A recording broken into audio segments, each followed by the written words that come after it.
할렐루야, 아멘.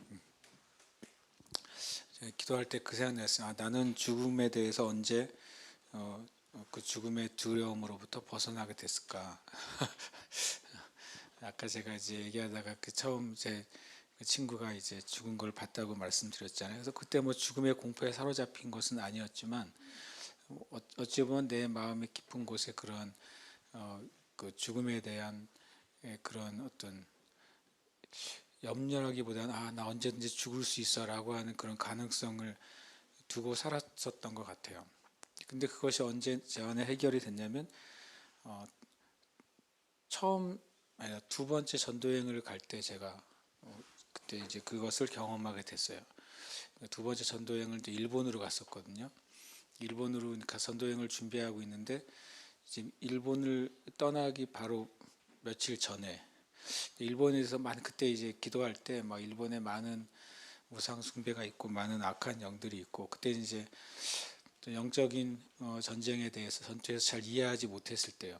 이미 예수 그리스도 안에 있는 사람들이 예수님 안에서 모든 어둠의 세계에 대해서 권세가 있다는 사실을 제가 알지 못했을 때였기 때문에 어느 정도 이제 예수님을 믿지만 어떤 마귀나 귀신이나 그런 역사에 대한 경계심 또는 약간의 긴장감이 있었을 때였어요.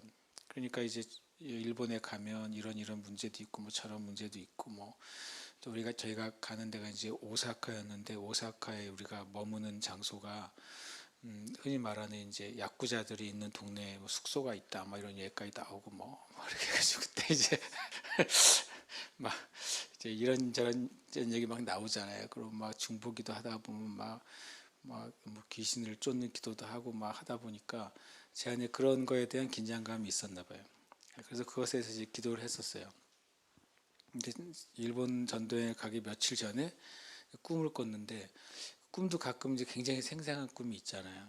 꿈속에서 어떤 일단의 무리가 저를 이제 잡더라고요. 저를 잡아가지고 꿈속에서 목을 매는 거예요. 꿈속에서 이제 딱 목을 매가지고 목을 매놓고 저한테 물어보더라고요. 정말 유치한 질문을 했어요. 꿈속에서요. 또 예수 믿을래 죽을래 그러더라고요. 굉장히 그 표면상으로 웃기잖아요. 예수를 믿을래 죽을래 그러길래 다행히 제가 꿈속에서 나 예수님을 부인할 수 없다고 말했어요. 그래서 저를 이제 목을 매달았어요. 꿈속에서도 그 느낌이 약간 있더라고요. 목이 조여지는 느낌이라고 그러더라고요. 그래서 매달렸는데 좀 매달려 있었죠. 근데 제가 안 죽은 거예요. 꿈이니까. 그러니까 일단은 우리가 저를 얘가 안 죽네 그러더라고요. 그러더니 다시 이제 풀어주고 저를 저를 양팔을 잡고 제 입속에 뭔가를 억지로 이제 쑤셔 넣었어요. 그러니까 제가 이제 뱃속에서 뭐가 막 마치 이제 독을 먹은 것 같은 느낌으로 그리고 그때 또 물어보는 거죠. 네가 예수를 믿을래? 안 믿을래? 그래서 내가 예수님을 부정할 수는 없다 그랬죠. 그래서 그게 뭔가를 집어넣는데 그게 뱃속에서 막 부글부글 끓는 거예요. 꿈속에서 배가 너무 아픈 거예요. 막 죽을 것처럼 아픈 거예요. 그러다가 꿈속에서 내가 확 토를 했는데 그것도 지금도 기억나요. 정말 뭐 한 주먹에 시커먼 피덩이를 토했어요. 시커먼 그러니까 피가 죽은 피자 있잖아요. 거의 뭐 딱딱하게 굳은 것 같은 한 주먹에 그냥 피가 확 쏟아져 나가더라고요. 그런데 그 순간에 제 속이 시원하고 후련한 거예요. 그리고 꿈을 깼어요.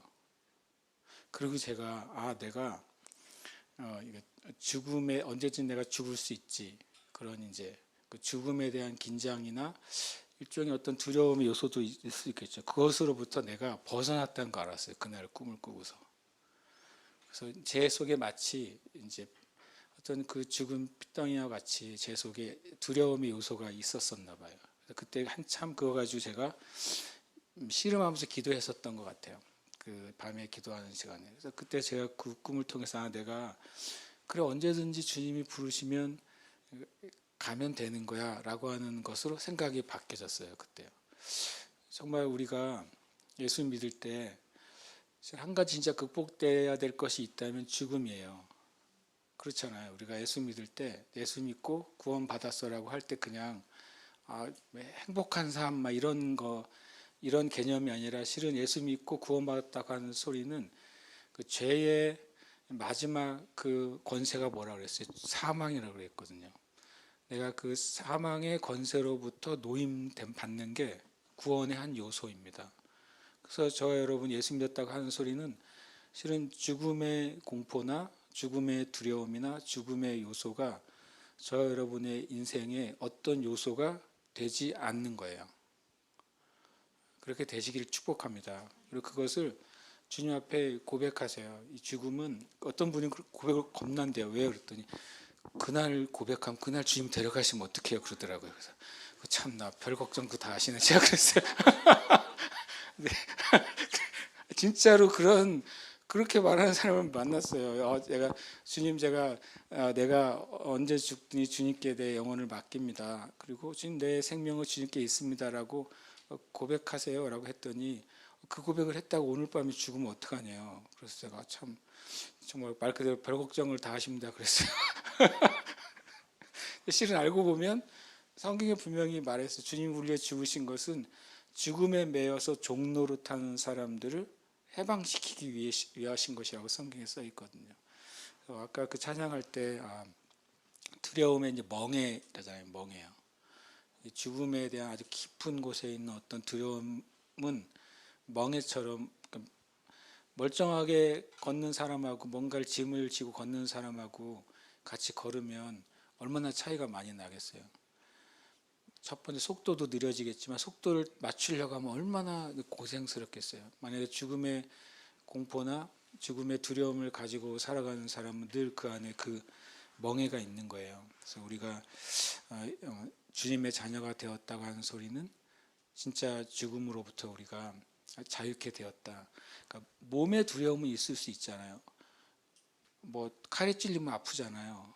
칼에 찔리고 생각하면 아픈 두려움이 있잖아요. 그런 건 우리에게 있어요. 그러나 근본적인 죽음에 어떡하지 하는 두려움으로부터 우리는 해방된 자들이에요. 그 믿음을 여러분이 고백하시길 축복해요. 제가 이번 지난 주일날 그 일본에서 설교할 때 그 짧은 설교할 때 주제가 그거였어요. 뭐냐면 너의 말씀이 네 입에 있고 네 마음에 있나니 이것이 우리가 전파하는 믿음의 말씀이라. 그 말씀을 나눴거든요.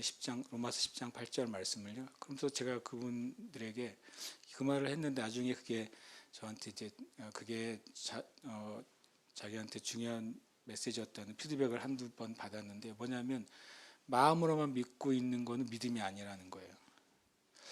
마음으로 내가 하나님 믿지, 나 마음으로 하나님이 말씀하신 말씀을 믿어. 그거는 아직 믿음은 아니에요. 왜냐하면 우리가 잘 알잖아요. 마음으로 믿어 의에 이르고. 하지만 그거는 온전히 구원받는 믿음이 아니라는 거예요. 내 예수님 믿으면 구원받지 하고 마음으로 믿어져. 그거는 온전히 구원받는 믿음이 아니라는 거예요. 그 다음에 마음으로 믿고 의에 이르고 구원받는다라고 한다면 그게 되겠죠. 마음으로만 믿으면 되겠죠. 근데 그 말씀 뭐라고 되어 있습니까? 마음으로 믿어 의에 이르고 입으로 시인하여 라고 말했어요. 그리고 그 전에 믿음의 말씀은 그 말씀이 너의 입에 있고 네 마음에 있다라고 말했잖아요. 그러니까 내가 어떤 성경에서 가르치는 진리를 내가 믿는다고 말하려면 어떤 순서가 있어야 된다고 말했냐면 먼저 말씀이 귀로 들어와야 된다고 그랬어요. 믿음은 들음에서 나며 들음은 그리스도의 말씀으로 말미암느니라 그랬잖아요. 그러니까 그리스도의 말씀이 뭐죠? 예수님의 말씀이에요? 맞죠? 뭐 어떤 사람은 창세기 읽고 구원받으면 어떻게 돼요? 예수님의 말씀, 복음서의 말씀을 들어야 되나요? 창세기도 주님의 말씀이요 라고 말한다면 맞는 틀린 말은 아니죠. 모든 말씀은 주님의 말씀이니까. 그런데 꼭 집어서 그리스도의 말씀이라고 표현했잖아요. 그리스도의 말씀. 예수님은 그리스도이시잖아요. 예수님의 말씀이라서 누가 만약에 그거를 그냥 문자적으로 이해해서 그거는 사복음서에 있는 예수님의 말씀을 듣고 들어야 믿음이 생기는가라고 말한다면 굉장히 좁게 이해한 말씀이죠. 그리스도의 말씀이라고 표현한 게 참 의미가 있어요. 실은 다른 킹제임스 성경은 하나님의 말씀이라고도 해놨거든요, 번역을요. 그런데 원어 성경은 다 크리스투스라고 돼 있어요. 주님의 그리스도의 말씀. 근데 이제 예수 그리스도라고 말하고 있지도 않고 그냥 그리스도의 말씀이라고 되어 있는 것은 이 그리스도라고 하는 의미를 얘기해 주는 거예요. 그리스도가 뭐죠? 기름 부음 받은 자잖아요. 기름 부음 받은 자. 그러니까 믿음은 들음에서 나며 들음은 그리스도의 말씀. 쉽게 말하면 기름 부어진 말씀이 내 귀에 들어올 때 그것이 나에게 믿음이 되는 거예요. 쉽게 말하면 기름 부어지지 않은 말씀을 들을 때는 믿음이 안 생겨요. 수많은 예수님을 진정으로 믿지 않는 학자들이 성경을 잘 연구하잖아요. 성경을 엄청 잘 연구한 수많은 신학자들이 있는데 가끔 그 신학자들 가운데 진정으로 예수님 못 만난 분도 있어 보여요. 제가 보기에. 그분들이 깨달은 말씀은 그리스도의 말씀이 아닌 거예요. 쉽게 말하면 성령으로 감동된 말씀이 아닌 거예요. 지적인 말씀인 거죠. 지식적인 말씀, 철학적인 말씀, 신학적인 말씀인 거죠. 얼마든지 지적인 말씀으로 책을 쓸 수도 있고 설교할 수도 있고 가르칠 수도 있다는 거예요. 그런데 믿음은 어디서 오냐면 그 어떤 성경의 말씀을 내가 귀로 받아들일 때 거기에 성령님이 거기에 기름 부으시는 거예요. 그 말씀이 뭐가 돼? 나한테는 사실이 되는 거죠. 성경에 기록된 그 문장이 나한테 그 순간에 사실이 돼버려요. 그럼 그 말씀이 내 마음에 있잖아요. 마음에 있는 상태로 가지고서 온전한 믿음의 말씀이 안 돼요. 그 말씀이 내 입에 있고 마음에 있나니 이것이 우리가 전파하는 믿음의 말씀이라고 그랬어요. 어떤 말씀 한 구절이 나에게 믿음의 말씀이 되려면 내 귀로 그것을 받아들이고 내 마음으로 그것을 확신한 다음에 그거를 뭐예요? 고백하기 시작해야 된다고요. 그 영적 기도는 어떤 의미에서는 중요합니다. 어떤 의미에서. 왜냐하면 내가 마음으로 받은 걸 입으로 고백하는 것은 그건 종교적인 게 아니라 실제로 중요해요. 영접 기도. 그냥 입으로 고백해야 돼요.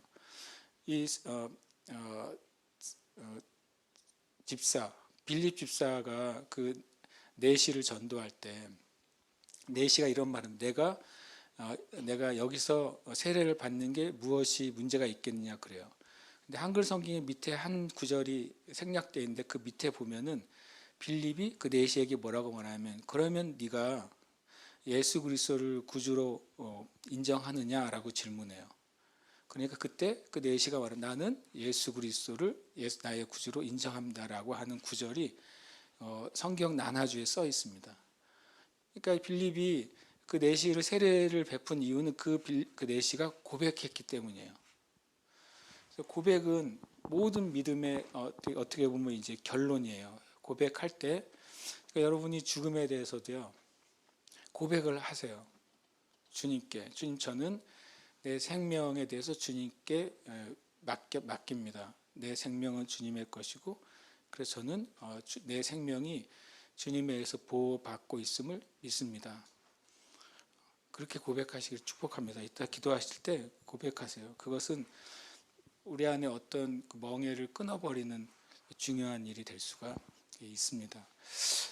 아까 읽었던 말씀이자 오늘 한 번 더 읽겠습니다. 시편 85편 6절 말씀인데 함께 읽겠습니다. 주께서 우리를 다시 살리사 주의 백성이 주를 기뻐하도록 하지 아니하시겠나이까. 아멘. 이 이제 시편 85편 6절은 고라의 시라고 되어 있어요. 그러니까 바벨론에서 포로에서 돌아온 자손 중에 고라 자손들이 있었고 그들이 주님께 한 기도의 내용입니다. 한번 이 말씀을 한번 펴보셨으면 좋겠는데요. 시편 85편입니다.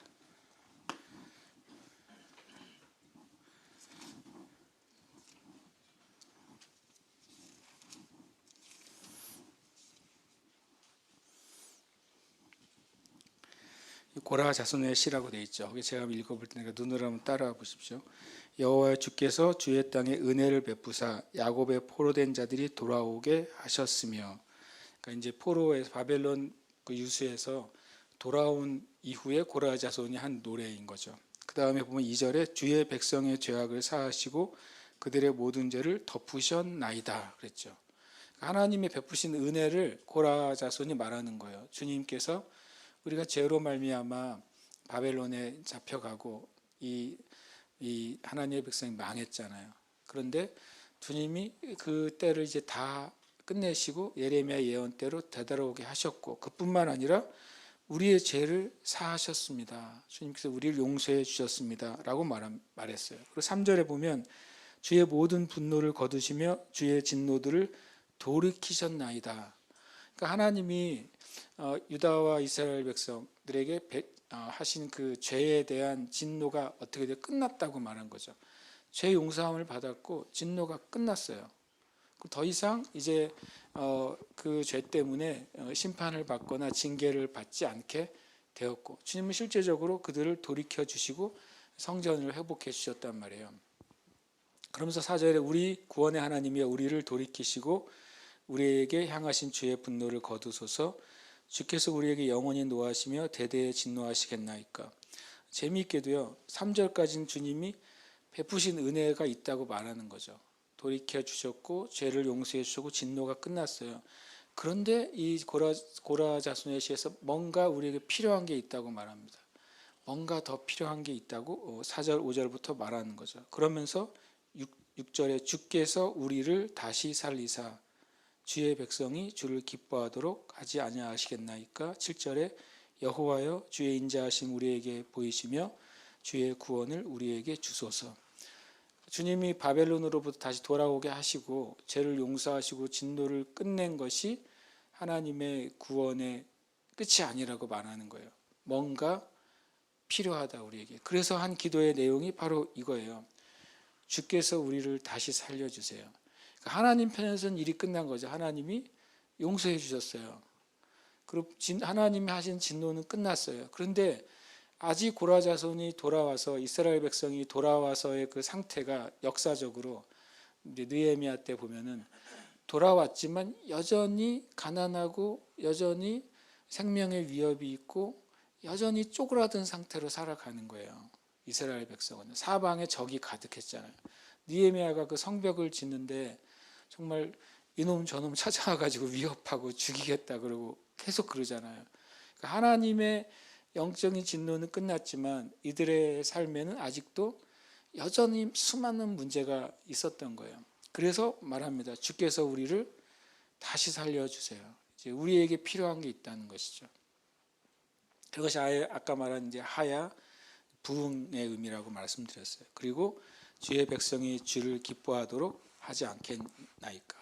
거꾸로 말하면 주님의 백성이 주님을 마음껏 기뻐할 수 있도록 우리를 다시 살려주시지 않겠습니까? 라고 하는 이제 기도죠. 엄청난 실은 간절한 고라 자손의 기도예요. 우리가 고라 그러면은 저는 옛날에 시편에 고라 자손의 기도가 자꾸 나와서 고라 자손은 다 땅속에 들어가지 않았나? 그렇지 않아요?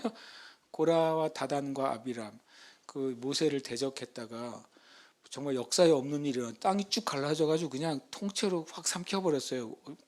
무시무시한 사건 아니에요? 저는 그 생각했어요. 야, 그때 이제 사람들 눈앞에서 고라와 다단과 아비람 당을 만들어가지고 그 모세하고 아론과 미리암을 대적하잖아요. 그때 하나님 다 향로를 가지고 나와. 그래서 향로 한번 가지고 나왔다 그냥. 그 향로 가지고 나온 사람들은 그날 땅이 갈라져 가지고 다 삼켜버렸어요. 그걸 눈으로 본 사람들은 얼마나 요즘 말로 시커멓겠어요. 걸리면 흔적도 안 남는 거예요. 그냥 사라져 버린 거잖아요. 한꺼번에 그 몇백 명이요. 그래서 저는 고라 그때 죽은 거 아니야 그랬거든요.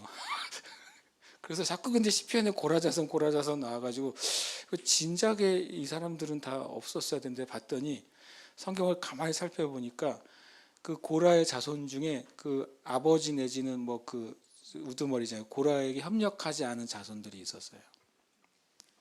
놀랍게도요. 그래서 그들은 오히려 나중에 하나님을 찬양하는 그 일을 계속하게 됩니다. 그래서 제가 이 고라 자손이 얼마나 고라 자손이 하는 찬양은 다른 자손이 하는 찬양하고 다를걸요. 왜냐하면 생명에서 건진 받았잖아요. 얼마나 그 심령이 그 뭐라 갈망이 있겠어요. 자기의 그 조상들은 다 땅이 갈라져서 정말 무덤도 없이 그냥 하나님의 진노로 삼킴을 받았는데 자신들에게는 성전에서 주님을 예배할 수 있는 놀라운 그 특권을 주셨으니까 전 찬양의 깊이가 남달랐을 것 같아요. 제 생각에요. 그러니까 이 고백을 하는 겁니다. 주의 백성이 주님을 다시 기뻐할 수 있도록 우리를 다시 살려주시지 않겠습니까? 할스피니 목사님의 진정한 부흥에 이런 주제가 있어요. 진짜 신앙의 부흥이 언제 필요한가? 어떤 현상들이 우리에게 나타나면 우리가 신앙의 부흥을 위해서 기도해야 되는가라고 하는 거죠. 그 말은 뭐냐면 우리가 부흥을 위한 실제적인 필요를 실감하고 있는가 하는 거예요. 단순히 교회가 좀 숫자가 많아져야 되겠는데 그래서 부흥이 필요해 라고 느끼는가. 그건 이제 실은 성경에서 말하는 진정한 부흥의 동기가 아닌 거죠. 저하고 여러분이 정말 우리 교회에는 영적인 부흥이 필요해 라고 말할 때 어떤 현상을 보고 우리에겐 영적인 부흥이 필요해 라고 말해줘야 되느냐 하는 거예요. 모든 여기저기 다 부흥 얘기를 하거든요. 그리고 뭐 한국교회는 정말 부흥회가 있잖아요. 요즘 부흥회를 많이 안 하지만 부흥회가 말 그대로 부흥을 위한 모임이 있는 거예요. 찰스피니 목사님은 굉장히 다른 관점으로 우리에게 부흥의 필요를 느껴야 되는 것을 우리에게 알려주세요. 첫 번째로는 이런 표현을 썼습니다. 그대로 제가 읽으면요. 그리스도인들의 상호 간에 형제 사랑과 신앙적 신뢰가 결여됐을 때 부흥이 필요하다. 이렇게 질문하고 있는 거죠. 교회에 진짜로 다른 형제를 정말로 사랑하느냐 하는 거예요. 그러니까 우리가 엄청 은혜가 있을 때에는 다른 형제 자매를 대할 때 우리는 진짜로 친절하거든요. 내가 정말 은혜가 있을 때에는 다른 형제들에게 무엇인가를 내가 나눠주거나 그를 위해 수고하고 봉사하는 게 전혀 수고처럼 느껴지지 않거든요. 그 옛날에 제가 리바이스 청바지를 갖고 싶었어요. 옛날 얘기하면 좀 그런데 지금 리바이스 청바지 쳐주지도 않겠지만 엄청 갖고 싶었단 말이죠. 그래서 제가 주님 제 리바이스 청바지를 주세요 기도한 적이 있어요. 요즘 그런 유치한 기도 여러분 안 하시죠? 저는 옛날에 기도했어요. 리바이스 청바지를 주세요. 야 진짜. 그런데 이제 우리 모임에서 플로잉하는 시간이 있었어요. 자기가 있는 거지만 다른 형제 자매에게 나눠줄 수 있는 물건을 내놓는 거예요. 쫙 내놨어요. 저도 이제 있는 걸 이제 냈죠. 그리고 이제 그걸 쫙 펼쳐놨어요. 딱 둘러 앉았거든요. 그래서 이제 딱 이제 펼쳐놨을 때 진짜 깜짝 놀랐어요. 거기 리바이스 청바지가 있는 거예요.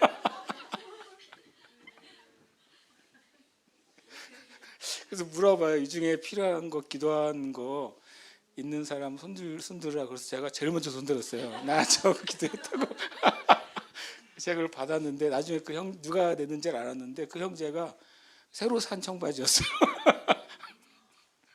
그런데 플로잉 할 때 물건을 내놓자고 기도를 하는데 자꾸 그 새로 산 청바지가 마음에 걸린대요. 엄청 계속 걸리더래요. 자기가 새로 샀는데 그래서 하나님 나 저거 새로 산 건데 왜 저거를 자꾸 마음에 걸리게 하세요. 그렇게 했대요. 그래가지고 근데 이제 그게 계속 찔려가지고 자기가 내놨대요. 그래서 제가 이제 혼란 가정한 거죠. 그러니까 뭐냐면 우리가 은혜가 충만할 때는요. 내가 새로 산 거라도 내 마음에 부담이 있으면 누구 주는 게 전혀 주저함이 없는 거예요. 근데 우리가 지금 그러냐 그거죠. 찰스피니 목사님이 질문을 하는 거예요. 당신의 영이 정말 살아있고 생명력 있고 그리고 정말 하나님의 사랑으로 충만하면 일반적으로 다른 사람을 불쌍히 여겨서 뭔가를 베푸는 사랑이 아니라 정말 내 안에 사랑이 충만해 가지고 그것이 마음껏 흘러가는 사랑을 하게 된다. 근데 많은 그리스도인들 안에 이 사랑, 하나님의 은혜가 떨어졌을 때에는 그냥 일반적인 세상 사람도 서로 자선을 베푸는 정도의 수준으로 다른 형제 자매들에게 대한다는 거예요. 심지어 어떨 때에는 다른 형제 자매들을 대할 때 일반 세상 사람들이 서로를 판단하고 이해하듯이 다른 형제 자매들을 이해하고 대한다는 거예요. 아주 이건 우리 교회에서 일어난 옛날 이야기예요. 우리 교회에 있다가 떠난 분에 대한 이야기예요. 그분이라고 해서 차를 탔어요. 그분하고 차를 탔는데 그분이 갑자기 우리 교회 한 다른 분에 대한 얘기를 저한테 하는 거예요. 목사님, 제가 어디서 들었는데 그분이 가정생활에 문제가 막 이래래 있다고 말을 저한테 얘기를 하는 거예요. 그래서 제가 그때 정색을 하고 얘기했어요. 그래서 이름을 말하면 안 되니까 점점점님 그분은 그런 분이 아니에요. 그분이 정말로 얼만큼 그 가족을 위해서 헌신하고 있는지 점점점님은 모르시죠? 제가 그 헌신을 얘기해 줬어요. 어디서 잘못된 이야기를 듣고 그분을 그렇게 판단하지 마세요라고 말했어요. 그 교회 안에서도요, 사실이 아닌 것을 말하는 일이 생기는 거예요. 그리고 그 사실이 아닌 것을 듣는 일이 생기는 거예요. 만약에 내가 내 안에 하나님의 사랑으로 충만하면 그게 사실이든 사실이 아니든 다른 형제와 자매에서 부정적인 얘기를 들었을 때 어떻게 반응해야 되겠어요? 그것이 사실이든 사실이 아니든 우리가 주님의 사랑으로 충만할 땐 그 형제나 자매를 위해 내가 무엇인가를 해야 되겠다고 느끼는 거예요. 근데 만약에 그렇게 충만하지 않으면 어떻게 돼요? 말이 옮겨지는 거죠. 사실이 아닌 말이 더해져서 옮겨져요. 스스로 부흥해요. 그런 말은 막 부흥하고 충만해지고 더 확장이 돼가지고 사실이 아닌데 막 굴러다녀요. 그래서 제가 그날 나보다 실은 나이가 많은 분이었어요. 되게 정색을 했어요. 제가 왜 사실이 아닌 것을 들어서 그것을 저한테 전달하시냐고 그랬어요. 그리고 진짜 사실이 아니었거든요. 이 할스미 목사님은 그래요. 우리 안에 성경에서 말하는 진짜 사랑이 식어졌다고 느낀다면 우린 진짜 부흥을 위해서 기도해야 될 때다. 부흥을 위해 기도해야 될 때고 부흥이 필요할 때다라고 이제 말하고 있어요. 제가 정말 진심으로 동의해요. 저는 우리 교회 형제 자매들이 잘 지낸다고 생각해요. 잘 지낸다고 생각하는 거하고 진짜 우리가 그리스도의 사랑으로 충만한지는 잘 모르겠어요. 저 자신한테도 말하는 거예요. 근데 아시지만 잘 모르겠으면 아닌 거예요. 그렇지 않나요? 진짜가 진짜일 때는 진짜인 줄 알아요. 그렇다고 나는 여러분을 제가 판단하는 게 아니라 저는 우리에게 그런 의미에서 진짜 부흥이 필요한 거예요. 우리가 주님의 사랑으로 충만한 상태로 다른 형제와 자매를 대할 그런 부흥이 필요한 거예요.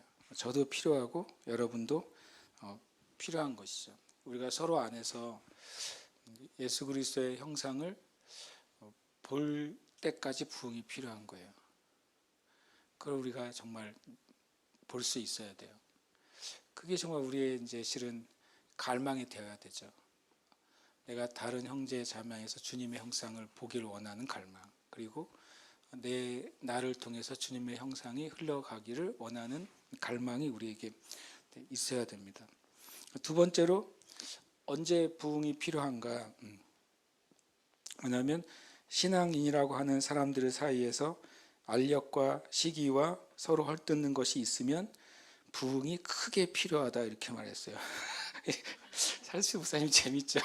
그런 일이 벌어지면 부흥이 크게 필요하다. 왜냐하면 교회에 그러한 것이 있을 때에는 절대로 하나님의 일이 일어날 수가 없다. 절대로 하나님의 일이 일어날 수 없다는 거죠. 그래서 우리는 되게 쉬운 방법이 있어요. 누군가가 A가 나에게 B에 대해서 말할 때 내가 내 안에서 끊으면 돼요. 이렇게 더 이상 흘러가지 않게 막으면 끝나는 거예요. 그게 되게 간단한 길이에요. 마귀는 때로는 우리가 나쁜 의도를 가지든 선한 의도를 가지든 다른 사람의 말을 전달하게 만들어요. 그게 다 나쁜 의도가 아니에요. 어떨 때는요. 근데 그 말을 나까지만 오게 하는 거예요. 나에서 끝나게 하는 것이죠. 그리고 만약에 주님이 무엇인가 나눠야 될 때와 시기와 장소를 명확히 알려주신다면 진짜 중보를 위해서 나눌 수 있어야 돼요. 그 이상은 넘어가면 안 되는 겁니다. 저도 그렇게 생각하면 제 안에도 회개되는 게 많이 있어요. 그래서 우리가 이것을 교회 안에서 끊으면 굉장히 쉬운 것입니다. 나까지만 딱 듣고 딱 끊는 거죠. 연줄을 끊듯이. 그럼 그거는 그 연은 날아가 버려요. 마귀는 그 일을 가지고 주님의 교회의 그 신앙의 부흥을 막을 수가 없어요. 이건 굉장히 되게 쉬운 일입니다. 되게 쉬운 일이고, 그리고 그것은 강력한 방법입니다. 세 번째, 부흥이 크게 필요할 때 언제냐면 교회에 세상적 기운이 있을 때예요. 제가 이런 얘기 한번 말씀드렸잖아요. 신문에 국민일보에서 굉장히 보란 듯이 낸 기사가 하나 있어요. 어느 교회가 세상의 젊은이들을 이렇게 위해서 교회로 그들이 올 수 있도록 교회를 개방했다는 기사가 나왔어요. 기사의 내용이 뭐냐면 교회의 본당에 프로게이머들을 초청해가지고 롤게임을 한 거예요. 이 화면에서 롤게임을 다 보여주고 앉아가서 프로게임을 초청해서 그걸 전도의 일환이라고 국민일보에서 한번 나와서 내가 그 기자를 봤어요. 기자 이름이 뭐야 이게 도대체.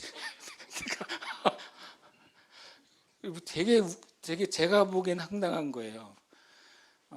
젊은 세대를 교회에 오게 하기 위해서 교회에서 이 게임을 초청하고 게임을 하는 거를 이 화면을 중계를 하면서 사람들이 엄청 많이 모여서 아이들이 젊은 세대가 교회에서 좋은 인상을 갖게 했다.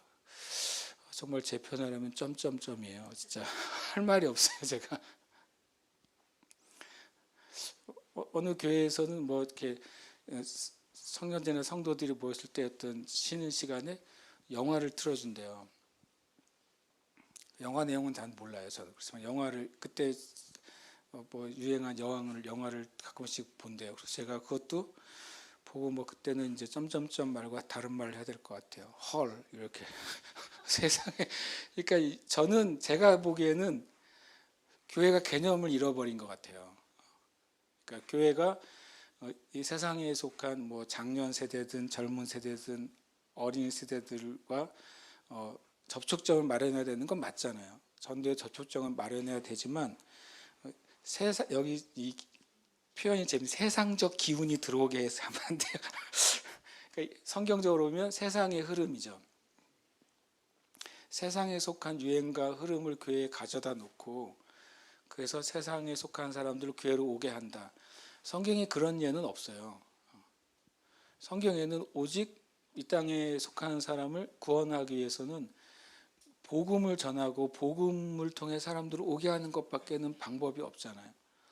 사도 바울의 전도여행을 보시면 하나님이 사도 바울을 통해 하신 일은 그거밖에 없어요. 그렇죠? 사도 바울은 복음을 전했는데 마술사들이 와서 자신들의 책을 불태웠잖아요. 사도 바울이 더 훌륭한 마술쇼를 한 게 아니잖아요. 어느 교회에서는 여름 성경학교 때 마술쇼를 하더라고요. 그래서 제가 그걸 보면서 진짜 부흥이 필요하구나. 교회가 하나님의 기준을 상실해 버렸구나. 더 중요한 건 상실했는데 상실하는 것을 모르는 거예요. 그것이 상실이고 이 표현에 하면 세상의 기운을 교회 안으로 끌어들였다는 사실을 인지하지 못하는 상태까지 상실한 거예요. 저는 뭐 옛날에 이제 교회 성전 의식 같은 교회 공간이라고 생각하지는 않습니다. 이 공간이라는 자체가 신성시한 건 아니잖아요. 우리가 주님을 예배할 때 이 공간은 어떤 공간보다도 더 거룩한 공간이 되는 거죠.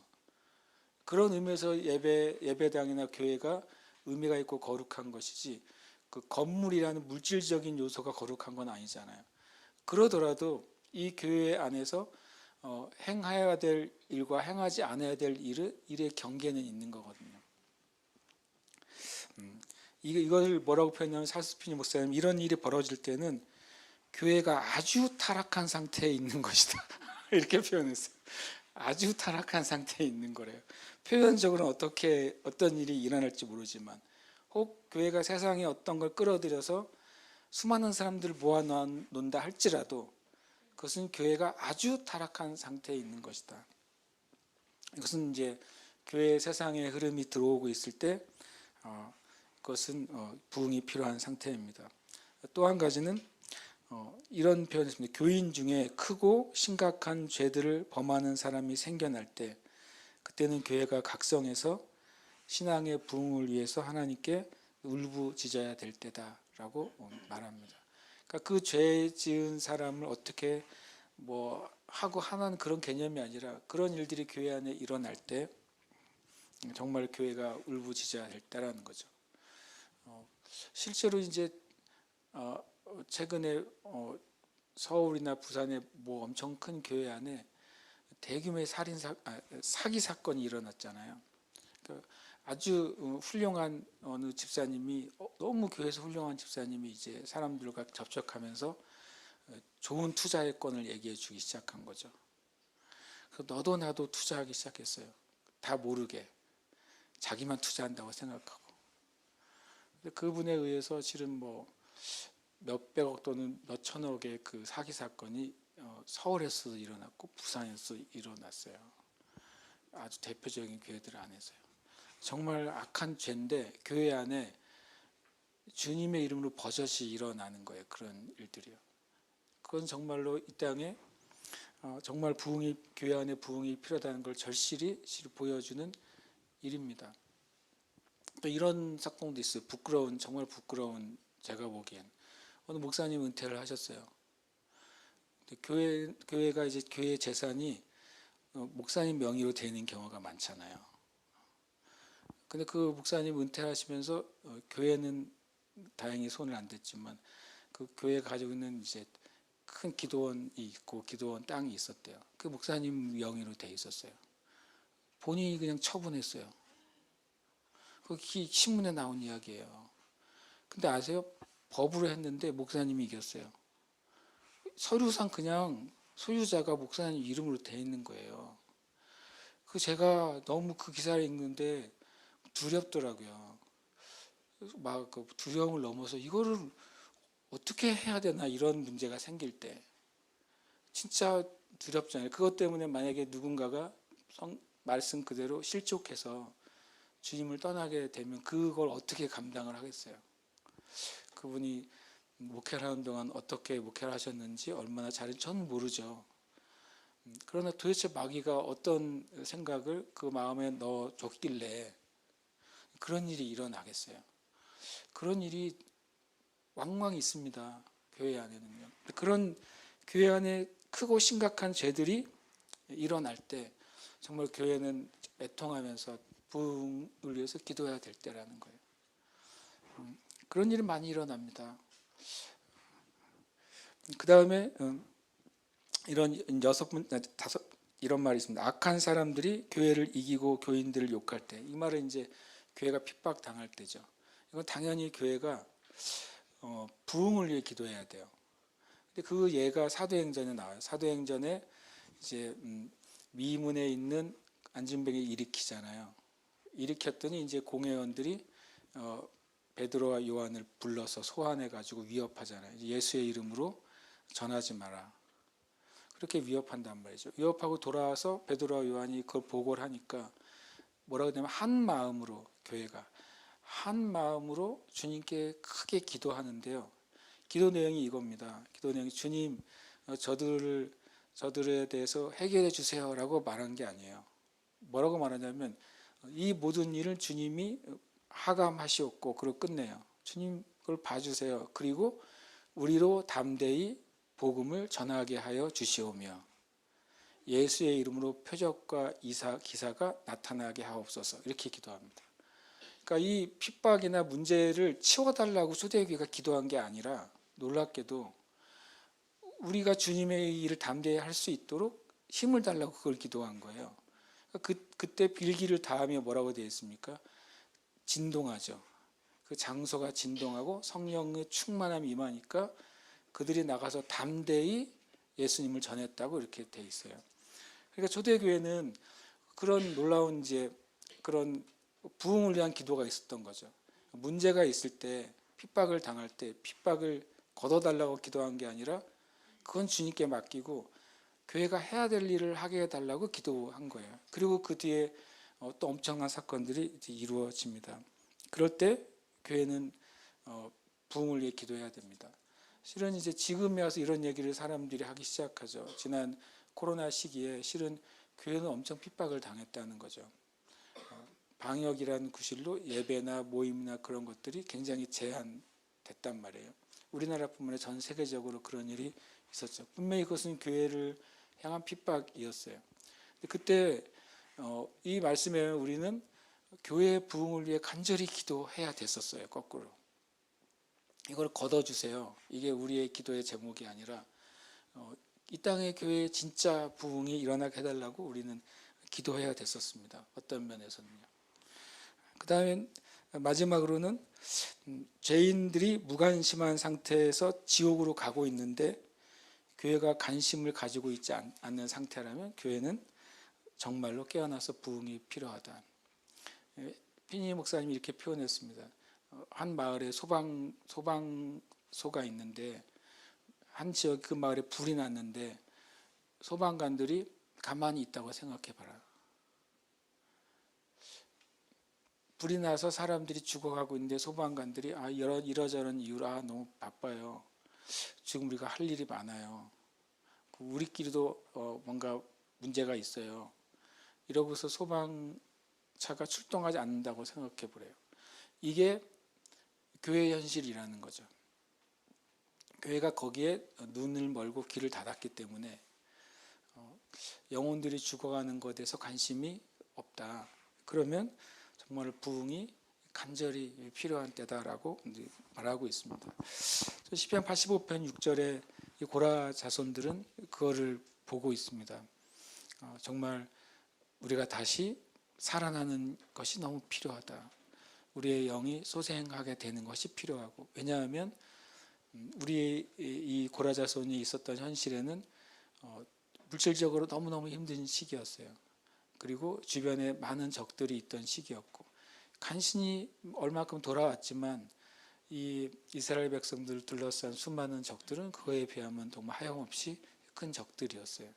그런데 기도하는 거죠. 주님, 우리를 다시 살려주셔서 적들을 이기게 해주세요라고 기도한 게 아니라 우리를 다시 살려주셔서 다시 부자게 되게 해주세요라고 기도한 게 아니라 우리를 다시 살려주셔서 주님을 기뻐할 수 있게 해주세요 라고 기도한 것입니다. 그럼 우리가 그리고 놀랍게도요, 이 신앙의 부흥은 다른 모든 요소를 해결하는 실은 열쇠예요.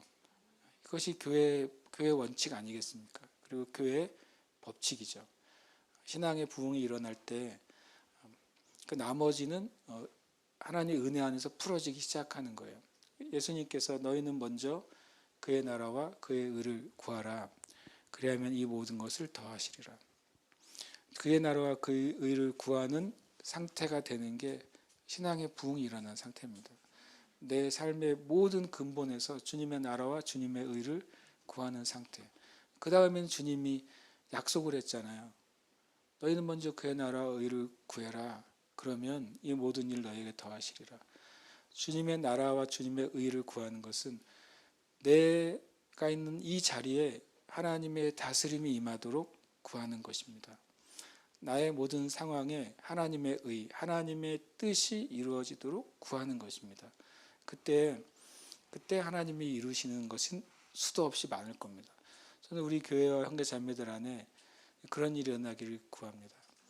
주님 나라를 구할 때 주님의 다스리심이 나의 삶에, 나의 상황에, 나의 육체에 임하기를 구하고, 주님의 의죠, 주님의 뜻이 내 삶에 임하기를 간절히 구하시길 축복합니다. 그럴 때 하나님이 이루실 것이 너무나도 많을 겁니다. 함께 이 시간 기도하겠습니다. 이번에 이제 표를 보시면 알지만 이제 우리 같이 예배하는 시간은 11시까지예요. 11시부터는 이제 지성소 예배로 갑니다. 저는 여러분이 드릴 수 있는 만큼은 지성소 예배 가운데 여러분이 오늘 이 부흥에 대해서 나눈 말씀을 가지고 기도하셨으면 좋겠고, 또 집에 가시더라도 마음에 주님 이 말씀 하박국 말씀과 시편 85편 말씀을 가지고 정말 주님 제 영혼의 신앙의 부흥을 주시옵소서. 성경의 법칙은, 하나님 나라의 법칙은 우리에게 신앙의 부흥이 일어나야 다른 문제도 해결되는 거예요. 어쨌든 그것은 법칙입니다. 하나님은 내 신앙의 부흥 없이 다른 문제를 해결해 주시면 심하게 말하면 그것처럼 저주가 어디 있어요. 그럼 내가 신앙의 부흥을 원하지 않고서도 내 인생에 만족하며 살 거 아니에요. 진짜 우리가 우리 자신이 원해야 돼요. 주님, 저희 이런 많은 해결해야 될 숙제들이 있지만 저는 신앙의 부흥을 먼저 원합니다. 제 영의 심령의 부흥을 먼저 원합니다. 그것으로부터 다른 일들이 풀어지기를 정말 원합니다. 라고 우리가 기도해야 되겠습니다. 함께 시간 기도하십시다. 이 문제를 가지고 부흥을 위해서, 여러분의 심령의 부흥을 위해서 함께 이 시간 기도하시고 또 이 밤에도 주님 앞에 나아가시는 시간 되시길 축복합니다. 기도하겠습니다.